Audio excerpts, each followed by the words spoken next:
you don't want to be in your 30s or 40s and have an early stroke and it change your whole world.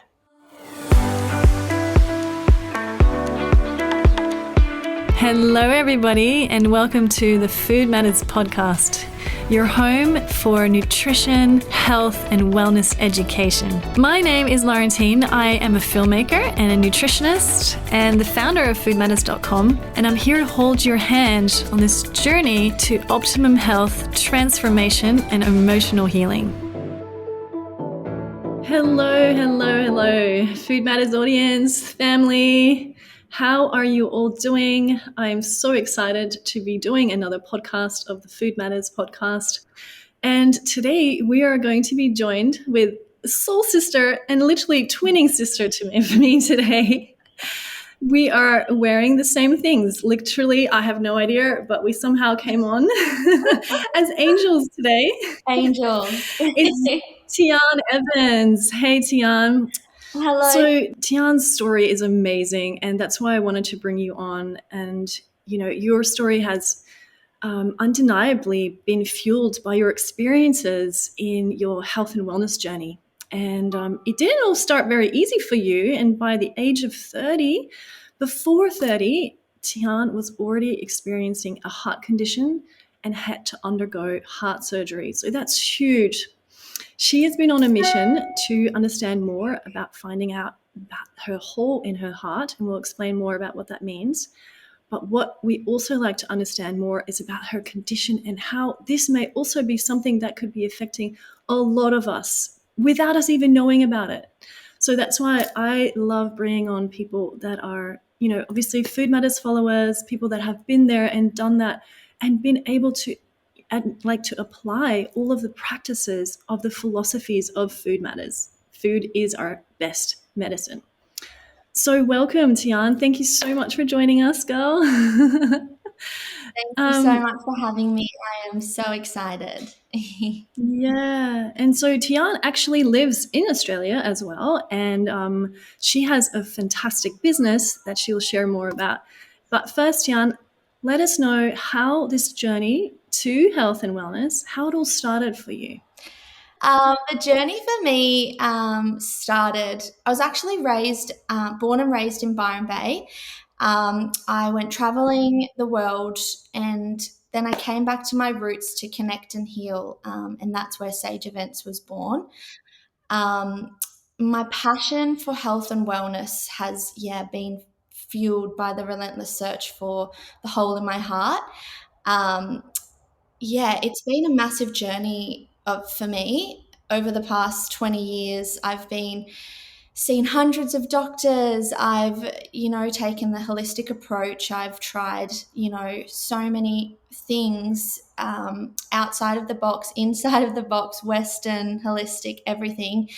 And I just couldn't figure out what was going on. And I felt that I have so much potential and I knew that, but there was just this thing that was holding me back. I was experiencing headaches and migraines all the time. And the older that I got, the more frequent they became, the more I felt like my body was shutting down. So I moved back to Byron maybe about 5 years ago now. So wait, let's just look at the symptoms that you were experiencing at the time, which is something quite common for most of us growing up in the modern day world, especially at our age. Yeah. So let's just delve deeper into those. Totally. I started having headaches at 9 years old. And then they were every now and again, and over the years, they became more frequent. Then they turned into migraines, which actually weren't ever diagnosed until not long ago. Then I was also experiencing a lot of different things, skin issues, gut issues. I could feel that my body wasn't absorbing water. It wasn't absorbing the minerals or anything.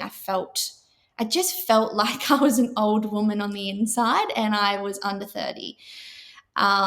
So I knew that this can't be the way of life. Like I can't be a super healthy, I still lived my life in my 20s and traveled around and did all that, but I was also still healthy. And and yeah, it just wasn't shining through. I was experiencing so many unexplained pains, and yeah. So, what did you do then? What made you understand more about your body and try to reverse all of this pain? I I kind of pushed it aside for a long time, and I just dealt with having a headache every day. I honestly don't really know a life without a headache or chronic pain in my back and neck, which is wild for, the life that I've lived and what I've achieved. I do feel really proud to have pushed through and persevered. Um, yeah,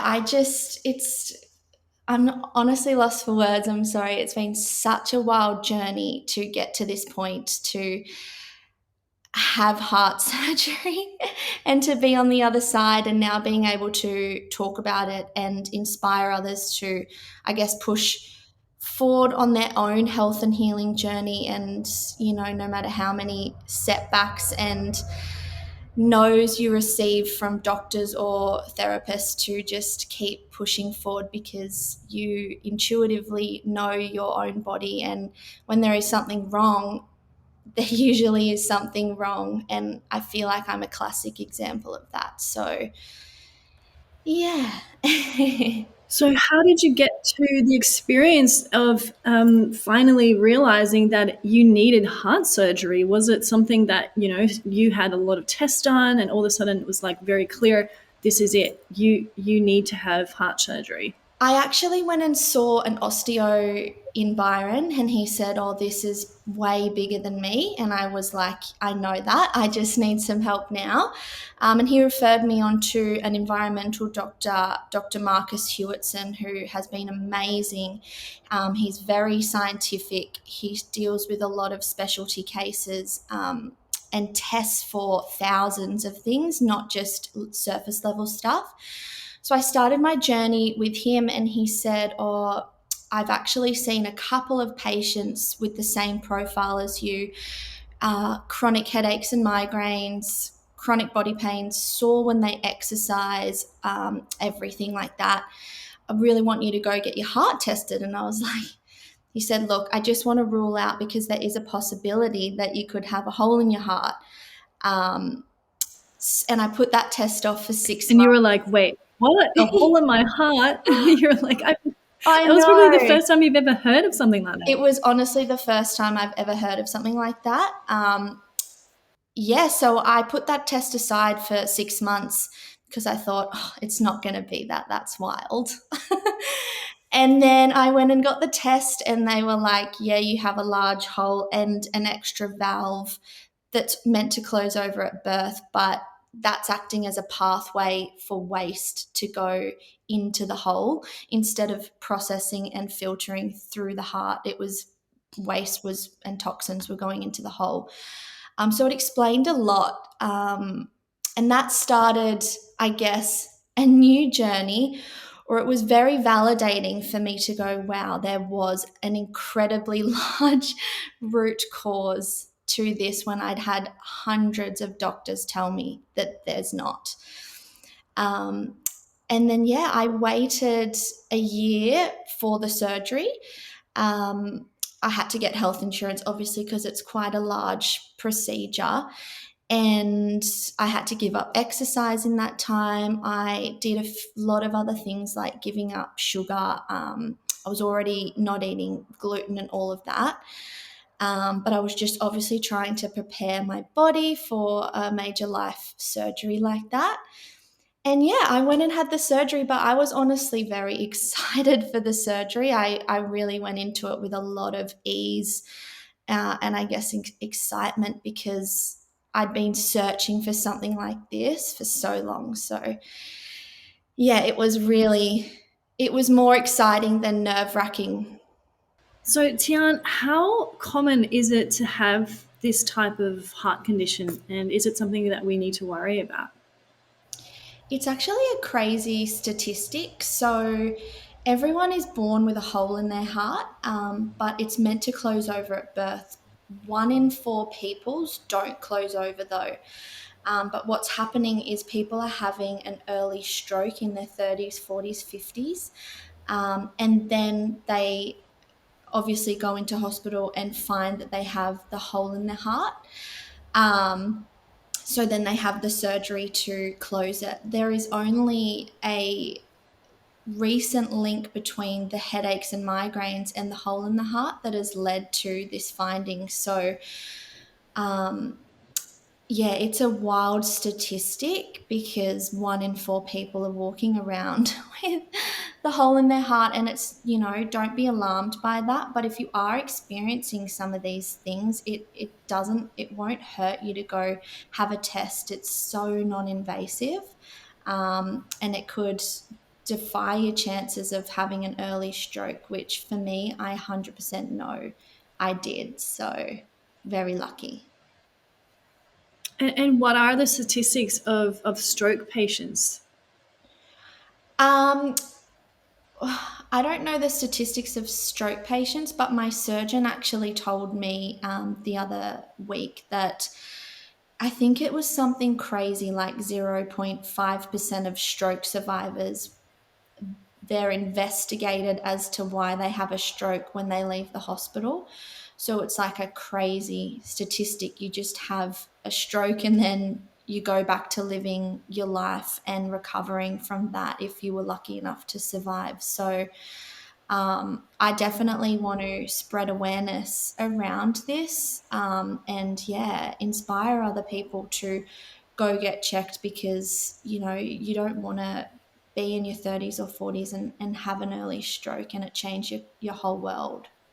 And what type of, like you said, it's non invasive. What type of checks do they do to discover that you have a hole in your heart? Yeah, so I just went to a cardiologist. I went to one on the Gold Coast and they inject you with saline, and they put this big sort of machine on your head, and the saline will go through your blood. And if there is a hole in the heart, it will come up as bubbles and there will be noises in there. So that for them is a clear indication that yes, there is a hole. Then you go on to do an ECG, which is an ultrasound of the heart, again, super non invasive.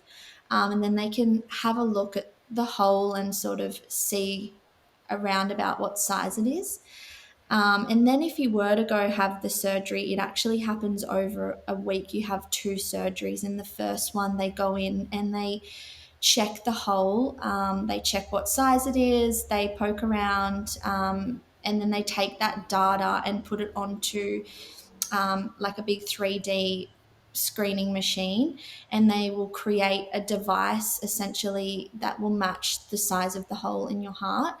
And then the week later, you go in for the heart surgery where they pretty much cover the hole with this. It's kind of like a piece of Gore-Tex, and it goes through the hole and I guess plugs it. And then your cells will grow over that over the next 6 months to form a whole heart. Hmm.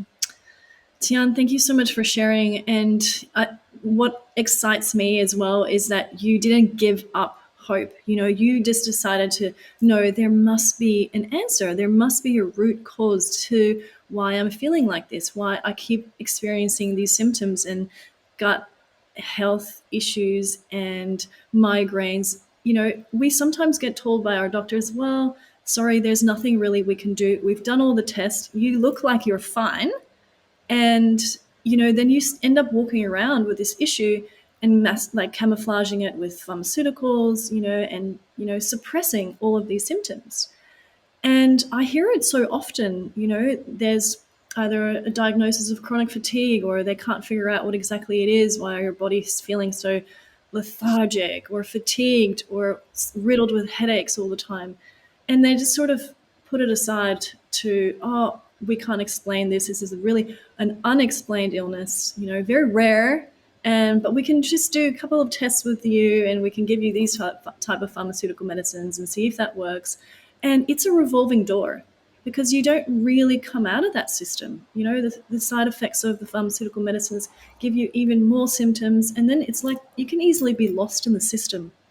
So, what is so amazing is luckily you were able to take a route into natural therapies and you saw a chiropractor, you said, and they opened your world up to realizing that there might be an actual root cause of this.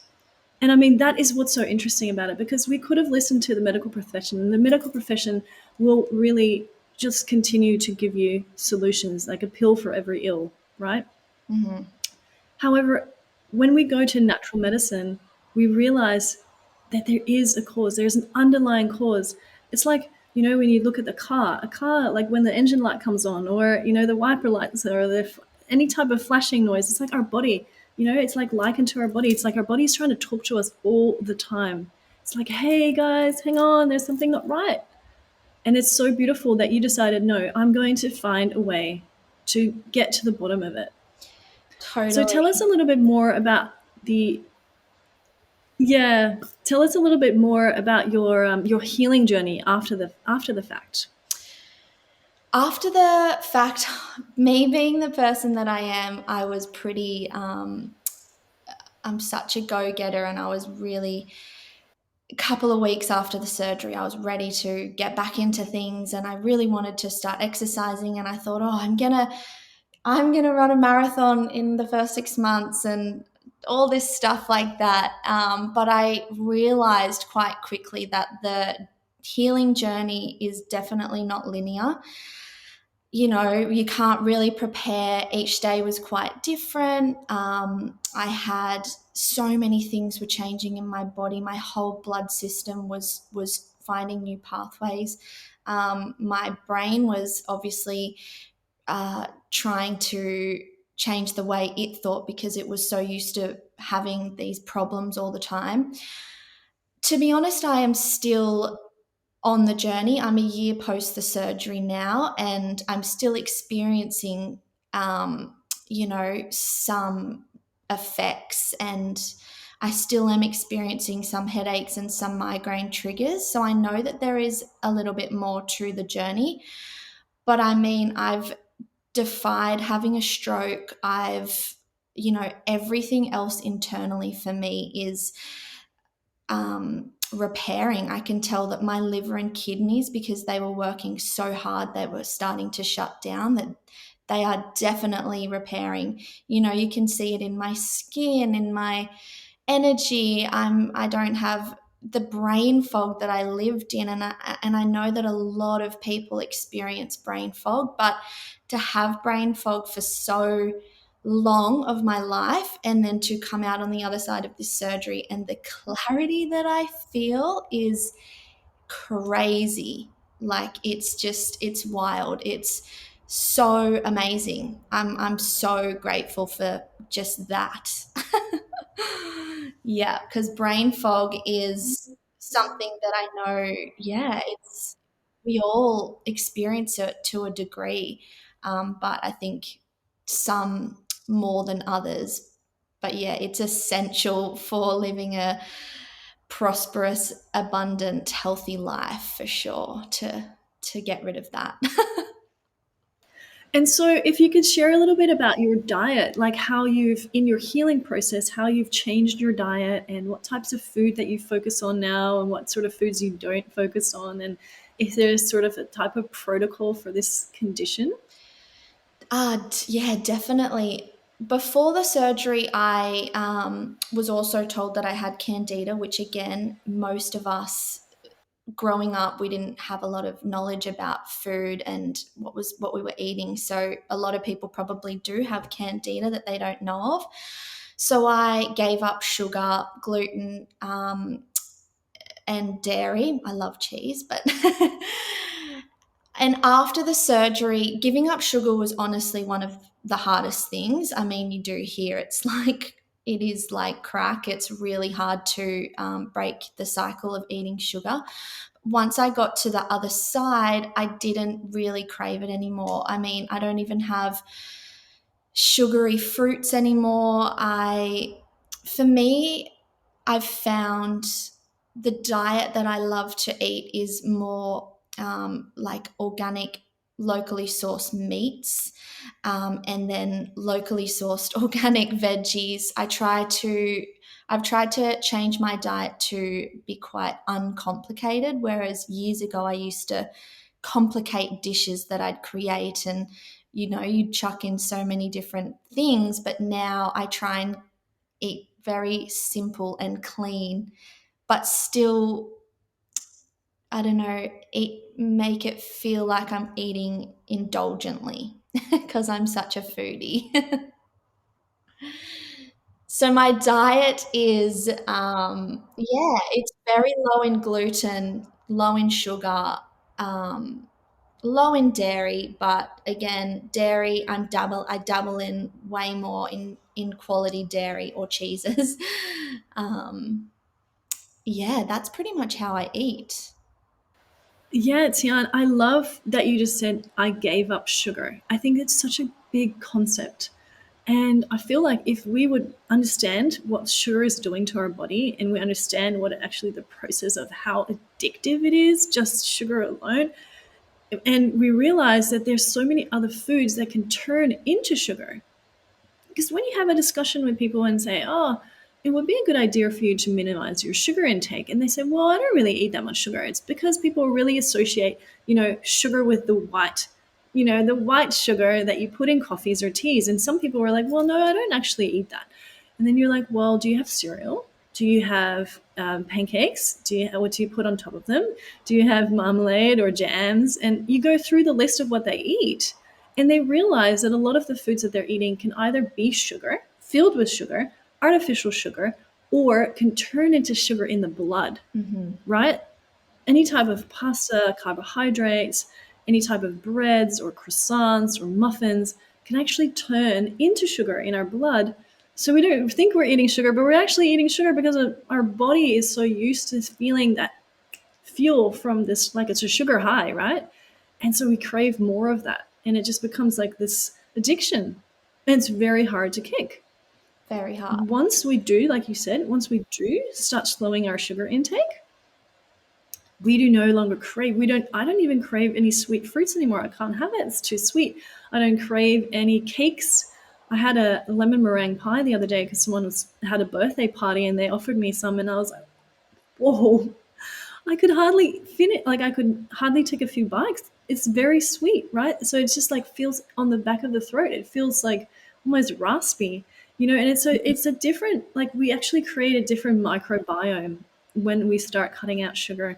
And yes, it can eliminate the candida that we are experiencing, and like the dairies and the cheeses and all of the things that we get so addicted to. Unfortunately, these are also, they're yeast, they're feeding on our sugars, right? So I love that you're at least mentioning that you still probably do have cravings for cheese, and there is ways that we can start to eliminate the sugar in our diet, the sugar and the sugar addictions in the way of eating, and that we start to feel better. We start to feel like healthier. We start to feel more alive. We start to feel like our energy levels are heightened. And like you said, the brain fog disappears. So I love that you're touching on that. Now, what would you have, like if you would say, if you were able to give advice to people that are currently experiencing the symptoms that you are experiencing under 30, and like the gut issues, the brain fog, the difficulty in focusing, and the migraines and the headaches, what would you be suggesting to them in regards to what you have gone through and learned?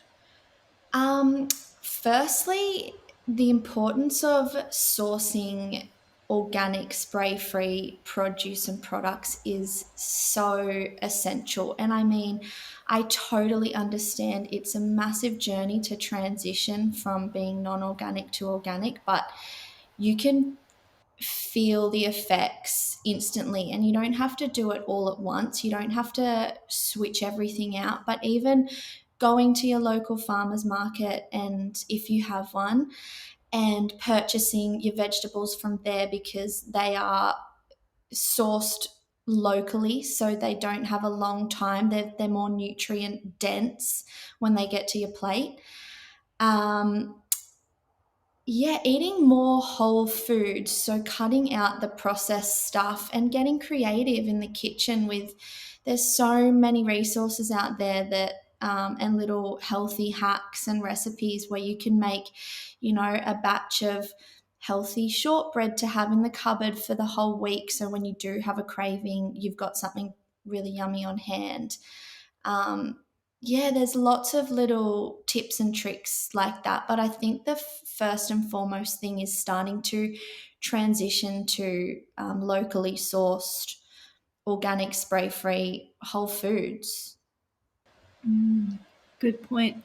And in regards to mindset, what other things would you suggest to those people that are going through this type of, I guess it's a roller coaster of like thinking you found a solution, trying these different types of ways of eating, and then again experiencing the same symptoms again, and then just feeling like you just lost hope, right? Mhm. What would you, in regards to mindset, what would you suggest to those that are going through these type of gut issues, brain fog, and difficulty in understanding where these headaches are coming from?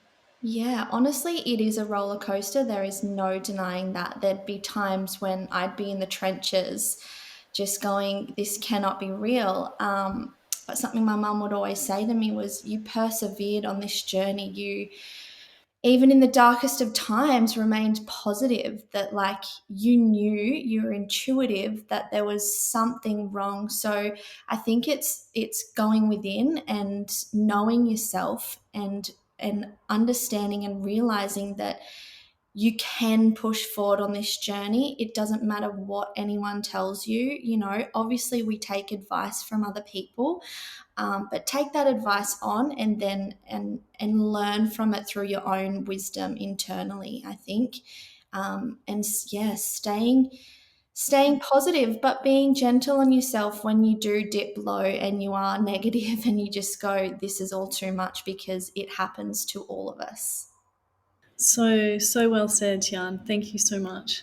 And so I'd just like to veer more into what you've been able to do with your passion and your excitement out of all that you've learned from your health and wellness journey. So please tell us about your purpose-led business that sort of was fueled by your journey. Yeah, I'd love to. I mean, the journey for me has become very exciting, and I'm loving everything I'm learning about health and wellness, and I'm loving that I'm able to implement it now into my business, Sage Events. So we are a catering and events company in Byron. Um, I have always been quite entrepreneurial and had like so many side hustles going on the go, but I guess it was my the f- the fuel of my health journey that really opened this up, and I quit my full time corporate role 2 months after the surgery and dived into Sage Events, like my business, full time. So, on the back of the heart surgery, I just felt like the time is now. I could feel already the clarity that I had, the weight lifted off my shoulders, of not knowing what was going on. And yeah, I've been able to build this successful business very quickly. And I've been inspiring others through the journey. There's so much purpose and meaning behind what Sage is. Sage for me is a profoundly wise man or woman, and I want to implement all of the wisdom that I, acquire or that I have acquired over time into Sage and who we are, and show that and share that with everyone. So exciting. And you're currently studying in the Food Matters certification program as well. Tell us a little bit about what you're learning in there and how it's also adding to the experiences that you've gone through in the last couple of years. Yes, I love learning. So I'm very grateful to have the opportunity to do this nutrition course. I feel like I'm about a quarter of the way through, and already I've learnt so many little nuggets of gold in there. And it's also helped me realize and understand how much I do already know through my own lived experiences. And that makes me feel so humble that I am on the right path. to creating something really, really, really beautiful. But I'm excited to keep learning. The course has been great so far. So yes, more to come. That's so exciting.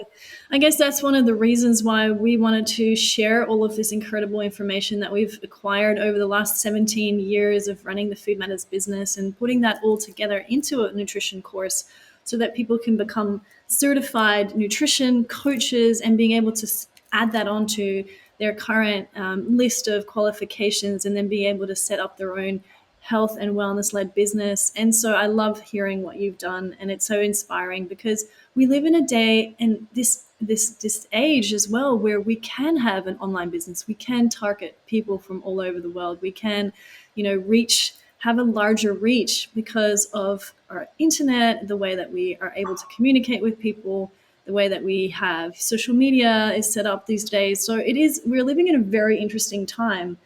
And I look back at the way my parents ran businesses, and they didn't have access to all of these resources. So it's a beautiful way to be able to understand more about what you have done and what journey you've gone through, and for others to be not just inspired by you, but also be able to learn from, I guess, the things that you've had to go through, like the roller coaster that you've been on in finding more and understanding more about your health.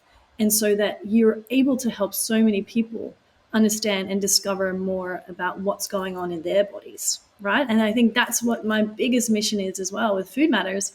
It's allowing people to go, hey, hang on, there is a reason why I'm feeling horrible. There is a reason why I'm not able to understand, why my body is feeling this tired or this lethargic or even I'm just thinking about mental illness, like all of these things. There is a way that we can go back to the root cause, and once we start focusing on the diet and the nutritional path, then we start to feel so much better. And even just doing a short detox or allowing our body to repair with a water fast, or like you said, going back to organics, and choosing organic and spray free. All of these things are really powerful ways that we can give our body a reset.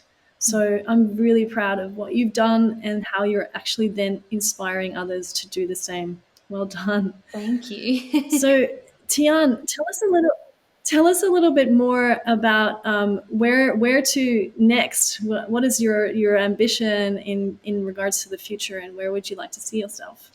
Oh, so much. I'm actually launching the second umbrella of Sage events, which will be Sage curated this week, where we will be curating experiences for business owners to take their team away and integrate a holistic living and approach to life, but also integrate it with their corporate world and into their team, because when their team is thriving and when the health and wellness of their team is thriving, so will their business. So that's sort of what I'm working on at the moment. But I can see myself doing so many things. I mean, I just did my first public speaking gig the other week, which was very exciting, talking about the importance of living a healthy, wholesome lifestyle. Um, I want to integrate everything I've learned through, having heart surgery, through this health journey, and I want to talk about that. I can definitely see myself doing lots of speaking gigs. Over the course of the next year or so. So, yeah, I'm working actually on a lot of things at the moment. I'm definitely expanding Sage events into a multitude of different inspirational businesses. So, yeah, it's a very exciting journey. Whoop, whoop. Good job, girl. So watch this space, everybody. Watch this Yes. space. This is very exciting. So, Tian, let's talk a little bit about your non negotiables, like your healthy tips and lifestyle tips that you have. For example, your morning rituals or your evening routine. Something what would you like to share with the audience that you are just addicted to? You can't live without. I'm addicted to, and I was talking to a friend about this yesterday, doing the lighthouse walk every morning for sunrise. I am in such a routine of waking up at 4:30 a.m., waking in the dark. I have been researching it's the spiritual hour. I do a little bit of stretching, have a coffee, and do my lighthouse walk. I love rising with the sun on my face. It just sets me up for such an awesome day. I mean, it's my favorite time to clearly think or be creative, or I'll, do my writing on that walk. There's a lot of things that I do. That's my non-negotiable. Little tips and Mm. tricks. At the moment, I'm having liver capsules every morning. They're definitely as well giving me energy. I'm actually drinking chlorophyll in my water right now. Um, I'm always on having so many little tonics. I mean, reach out to me and I'm happy to hand over all of the tips and tricks that I do. But I don't know. I just eat. Yeah, I have the same smoothie every morning. It's low sugar. It's Oh, do share with us what it Yeah, is. I wasn't having banana, but now I'm having banana again. So I'll have a small banana, organic blueberries, pomegranate arils. You can actually buy them in a bag, so you don't have to mess around with the cutting the fruit. Yeah, they come frozen. Yeah, it's such an awesome hack because pomegranates are so good for inflammation, but they are such a mission to cut Mm. open, and you always get the juice on you. So I think a lot of people steer clear of them. So definitely you can find them if you're not going organic. They're at Coles, but you can find them from your local health food stores sometimes in the freezer. And then I have coconut yogurt. I have soaked chia seeds in coconut water, hemp seeds, almond butter, pepitas, and maybe I'll put a greens powder in there, or an LSA, or sunflower seeds. I just sort of whatever I have, but I have that every single morning and for years now. And I feel like it's what my body wants and needs because I haven't gotten over it. I crave it still every day. And it's such a great smoothie for inflammation and low in sugar. Mm. Wow, I love those beautiful ingredients that you're talking about there. It's huge, like a list of just absolute powerhouses. So, yeah, good on you for sticking to that routine. And I love your idea of waking up early and seeing the sunrise. And that's just that feeling of the sun on your face. And I remember hearing about this, the art of sun gazing, to be able to have that connection with the sun just as it's coming up or just as it's going down, and actually being able to feel that into our body, into our retinas, into our lives. It's beautiful. So it sounds like you've got a really beautiful routine there. And just one little thing I wanted to say for the audience in regards to pomegranates, that I've learned how to open up pomegranates without all the mess. And it's cutting it in fours and then opening it up like that, and then holding it in the palm of our hands like this. And you actually have the skin on this side and the seeds in the palm of our hands, and then tapping it with a wooden spoon to be able to and through our hands, the seeds will start falling out, and just put a ball underneath. And then all the seeds will start falling out as we're tapping it. And so it doesn't create a giant mess. I mean, it does if you if you tap it too hard. But if you're actually tapping it lightly on the skin, all of the seeds will start to fall through. And it's a really easy way to open up and enjoy the seeds of the pomegranate. Yes. But yeah, that was a little tip that I learned from my Mediterranean friends. I Love mean, it's such a beautiful fruit. It really is. And it's so good for inflammation. So thank you for allowing us to experience that. And also the chia seed. Chia, like, tell us how else you use chia. It's so good for us. Chia is so wonderful. I mean, it's best when you soak it. Instead of just having it straight in a smoothie or something. It's better to soak it so it does expand and doesn't do the expanding in your gut. You can use chia as like a binding agent in different vegan meals and stuff like that. You can add chia to any desserts. I make this like a pear and apple crumble with a buckwheat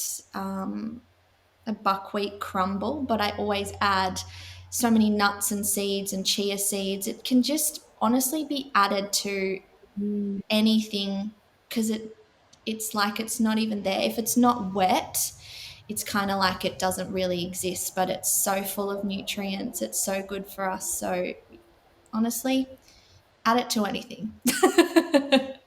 Anything I sweet. love this. It is. I love starting the day with chia pudding. So yeah, all I do is the evening before, I just add some coconut yogurt or coconut milk and just stir it through. So it's got that little bit of sweetness. Mhm. And then yeah, I add it to smoothies. I have it for breakfast with some frozen blueberries and some cut up strawberries for the kids. It's really versatile, isn't it? It's It's so beautiful. versatile. I share it, well, I serve it at all the retreats that we cater for breakfast. I do exactly that, a coconut chia pudding, and I'll make like a little berry compote for the top, or you can mix raspberries in it, you can mash blueberries through it, change the color, like it can look so beautiful. Add a few little edible flowers on top, and it is, yeah, an amazing, beautiful looking breakfast. Wow. And it's really high in omega-3. It's good for our gut. It's like it's superfood. It's fantastic. Absolutely. Yeah. Okay, Tian. Well, we're coming to the end of this beautiful time together. And I just want to thank you again for talking about your life and your experiences and what you've gone through, and for us all to be able to learn from you and be inspired by your company, Sage Events. And, you know, the fact that you're actually able to run a business and you decided to quit your 9 to 5 and actually start on your own. I'm so, so proud of you, girl. And I love seeing people like following their passion and really delving deeper into their health journey and bringing that out in the best way possible. So congratulations. Thank you so much. I really appreciate it. It's, yeah, like I said, it's been such a wonderful journey. It's hard work and determination and grit, but it's also, it ignites a fire inside of you that is a force to be reckoned with. I think when you're leading with, your authentic self and you're super passionate about what you do, it can only lead to greatness. So Beautiful, girl. Thank you so much for sharing with us. Have an amazing day and lots of love. thank you so much for Bye. listening. Bye. So, yes, thank you everyone for listening. I really enjoyed that talk. I hope you did too. And there will be more of these on the Food Matters podcast. So, head to foodmatters.com and see you again.